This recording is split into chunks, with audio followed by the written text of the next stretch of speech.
इस प्रकरण में जो भी लोग इन्वॉल्व हैं उनके विरुद्ध कड़ी से कड़ी कार्रवाई की जाएगी, उन्हें चिन्हित किया जाएगा और एक नजीर पेश की जाएगी कि अगर कोई भी लॉ एंड ऑर्डर अपने हाथ में लेता है, कानून अपने हाथ में लेता है, उसके अगेंस्ट कठोर से कठोर कार्रवाई की जाएगी। यूपी के जिला बेड़ी में ईद पर बवाल में बकौल पुलिस गांव मुड़िया अहमदनगर के मजरा खेड़ा में भय और अफरा तफरी का माहौल था। एक दूसरे को नहीं छोड़ने का ऐलान हो रहा था, चीखों की आवाज गूंज रही थी। दोनों पक्षों के बीच टकराव से पीलीभीत मार्ग पर जाम लग चुका था, वाहनों की लाइन लगी थी, दुकानें बंद हो चुकी थी। तब फोर्स और अफसरों ने मौके पर पहुंचकर हालात पर काबू पाया।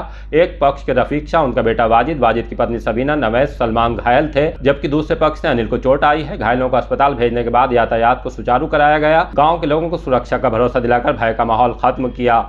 घायलों में वाजिद के साले सलमान को छोड़कर सभी गांव में ही रहते हैं। सलमान सीबीगंज थाने के चंदपुर जोगियान का रहने वाला है।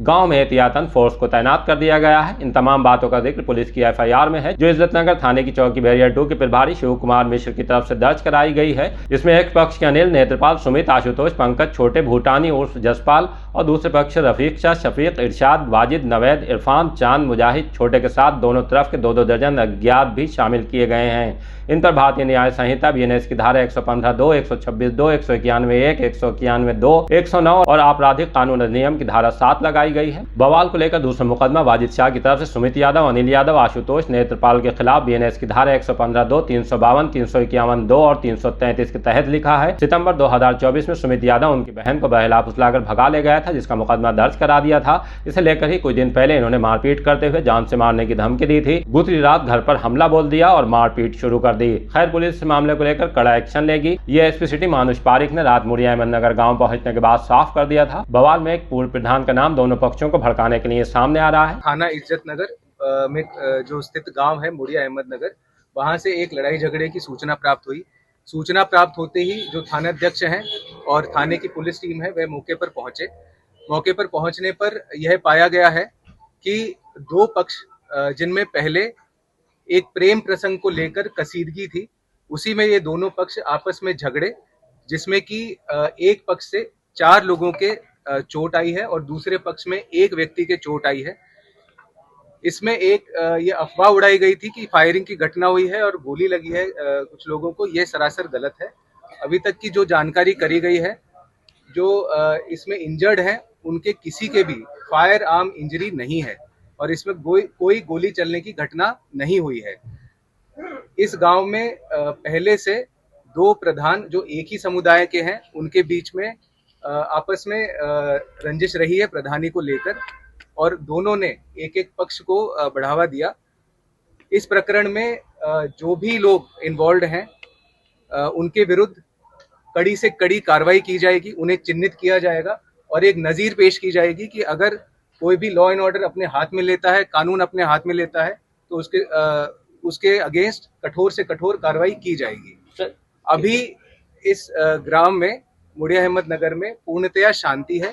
यहाँ पर फोर्स डिप्लॉय कर दिया गया है और इस प्रकरण में मुकदमा लिखकर आगे की विधिक कार्रवाई की जाएगी। किसी की भी चोट जो है वो गंभीर नहीं है। अभी तक जो डिस्ट्रिक्ट हॉस्पिटल से जो सूचना आई है, इसमें किसी के भी कोई गंभीर चोट नहीं है, न ही कोई फायर आर्म इंजरी है।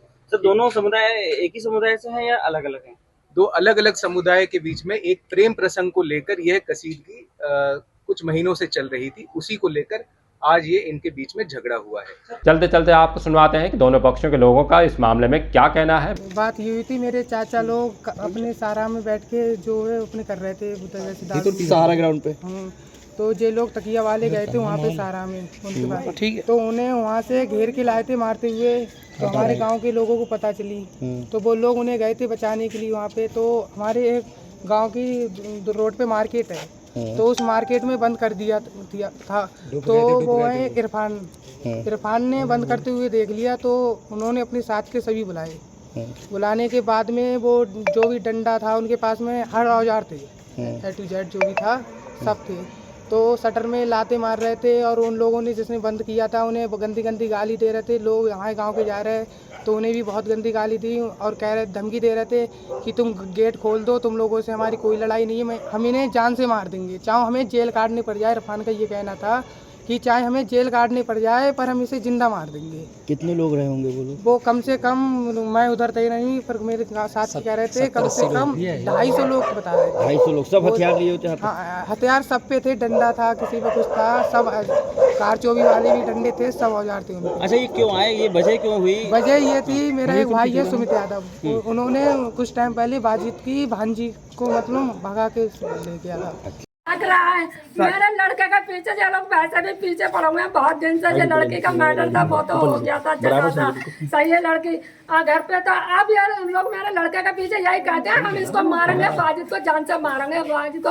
लड़का मेरा घर तक नहीं रहता, ससुराल चला जाता, कभी इनके चक्कर में आ गया था। तो परसों भी मारा था घुस के घर में, आए थे यहाँ पे सब गाँव वालों ने, सबने मतलब आ गए तो चले गए यहाँ से। और आज भी फिर एकदम घुसा यहाँ आके, तो पहले लड़के को मारे और दुल्हन को मेरी मारा, फिर उसके पापा को यहाँ मच्छरदानी में लेटे हुए थे तो उनको निकाल के और यहाँ पे विवाद किस चीज को लेकर हुआ था आज? विवाद किस चीज को लेकर? कोई चीज नहीं थी, कुछ नहीं था। हम लोग कहा वजह क्या थी लड़ाई की, क्यों आए थे लोग? कोई वजह नहीं थी यहाँ पहले से कोई रंजिश चल लड़की किसकी ले गए थे? आपकी नहीं, हमारी दामाद की थी। वो दामाद की लड़की? वो तो मतलब खत्म हो गया सब कुछ। अब लड़की आ गई है घर पे? कितना समय हो गया लड़की को आए हुए? लड़की जा रही है 2 महीने हो गए साहब। 2 महीने हो गए। कितने लोग थे? पता नहीं 8-10 लोग थे। अच्छा, आदमियों को भी मार दिया। कितनी गोली लगी है? 2-3 लोगों का सिर फाड़ दिया। गोली लगी वो भर्ती अस्पताल में ले गए थे, निकाल के। अब वो हमारे पास है। अब 2 लड़के को फिर से निकालने के चक्कर में आ रहे हैं बार-बार।